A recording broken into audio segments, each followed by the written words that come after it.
Carrot lightly cooked, यसलाई हल्का पकाउनु होला किन यसले बेटा क्यारोटिन अब्जर्प्सनलाई राम्रो गर्छ। पालकलाई लाइटली स्टिम गर्नु होला किन यसले राम्रोसँगले मिनरल्सलाई अब्जर्प्सन गर्नुको साथमा अक्साइलिक एसिडलाई कम गर्छ।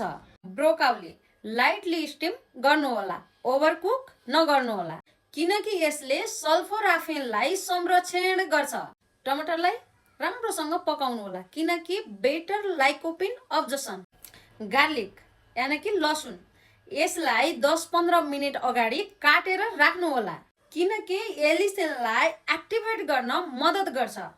प्याज, यसलाई हल्का पकाउनु होला किनकि यसले एन्टिअक्सिडेन्टलाई संरक्षण गर्छ। बेल पेपरलाई काँचो काँचो रूपमा हल्का मात्रै भुट्नु होला किनकि यसले भिटामिन सी लाई राम्रोसँग अब्जर्प्सन गर्छ। क्याबेजलाई हल्का मात्र कुक्ड गर्नु होला, नट ओभर कुक्ड। फुल पकाउनु भयो भने न्युट्रिसनलाई डिस्ट्रोय गरिदिन्छ। हेल्दी कन्टेन्टहरुका लागि यो आइडीलाई follow, like, comment and share गर्न चाहिँ नबिर्सिनु होला है त।